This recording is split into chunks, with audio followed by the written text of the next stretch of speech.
Hey there, nein, seeEHRaahs. It's Officer Canada Baker. Come back to you with real, honest tips for your arrival at OCS. So the first tip I'll give you is I recommend arriving at Benning as soon as possible. So essentially, let's say in the instance where you graduate on Thursday, you should, by that evening, get to Benning.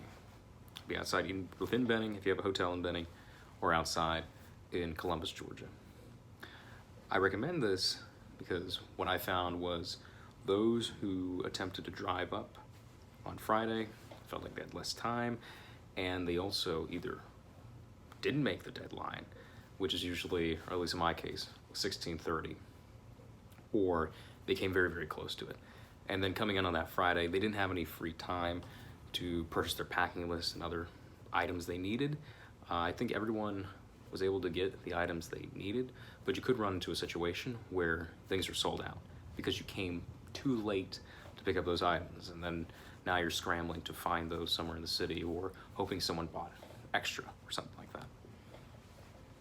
So that leads into the second tip I have for you, is make sure you knock out that packing list and do that as soon as possible.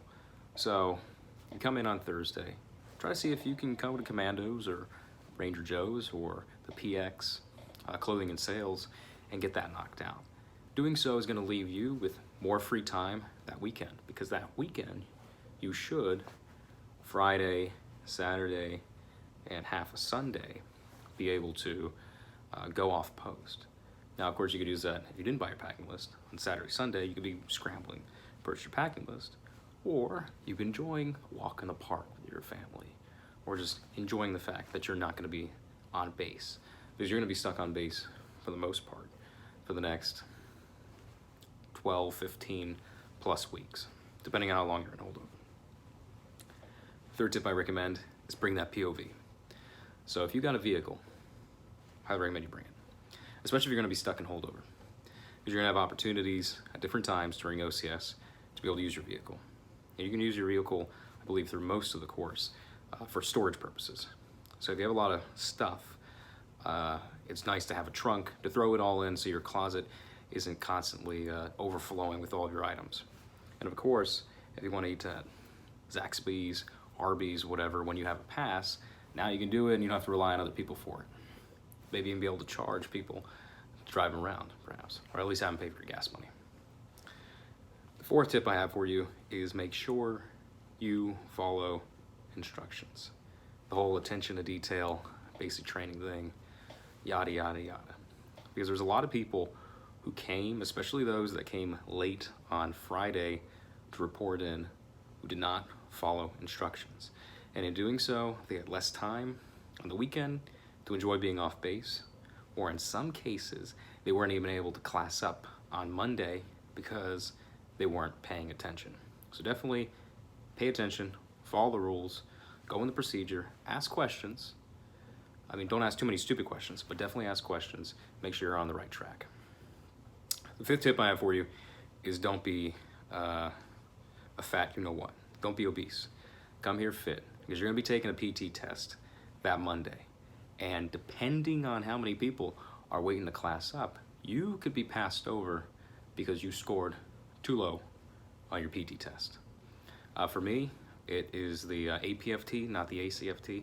But as time goes on, if things go as they should, according to TRADOC, the ACFT should be the test that's going to determine whether or not you class up. But at the moment, it's the good old classic push-ups, sit-ups, and a 2-mile run.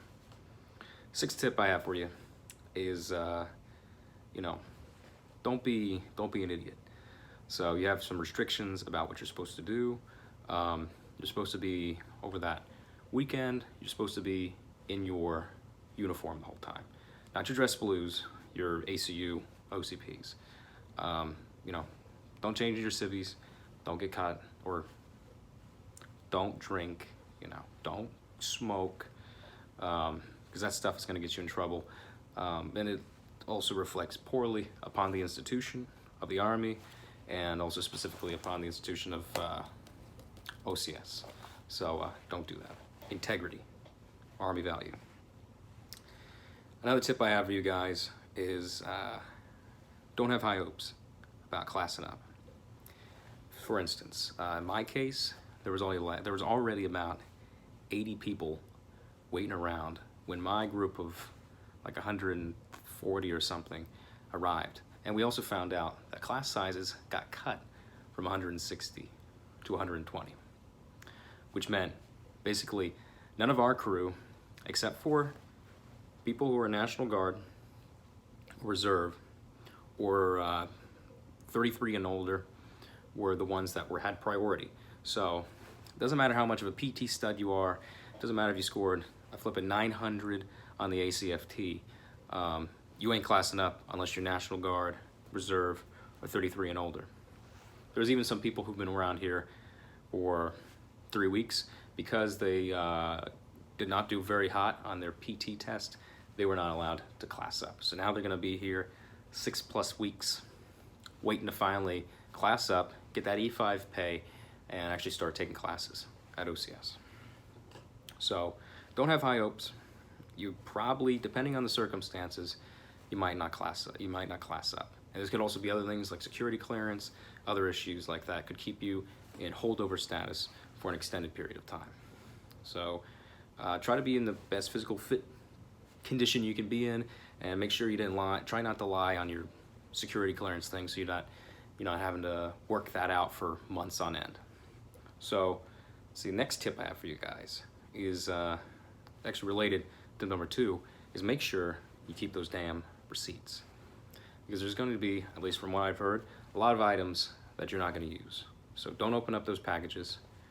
Don't be tempted to wear that new fresh pair of underwear you purchased that you really don't need to open, because you can return all that later to Commandos or PX or whatever and get some of that hot moolah back. And my last tip for you guys is, especially if you're gonna be an HHC holdover like me for 3 weeks or 2 months or however long, is definitely bring your laptop. Get a CAC reader and buy that internet, split it with somebody, because you're gonna have a good chunk of free time and you're gonna be able to use your laptop to do productive things, to prepare yourself for history tests and land nav, just doing general studying. Also having access to that internet helps you when you're trying to create your packet. So so if you're in holdover, you can, if you use your time wisely, you can now make a packet for whatever MOS so you want to convince the branch why you're qualified to be a signal or MI officer. Now you have all this time to write your essay, fill out all that paperwork, get your letters of recommendation together. So by the time you actually start OCS, you don't even have to worry about the OML. All you have to do is worry about passing the class, and you already got your MI slot locked in. So those are my tips. So if you guys have any questions for me, I'm more than welcome to answer them. My limited experience of OCS HHC so far. So this is OCS candidate Baker signing off.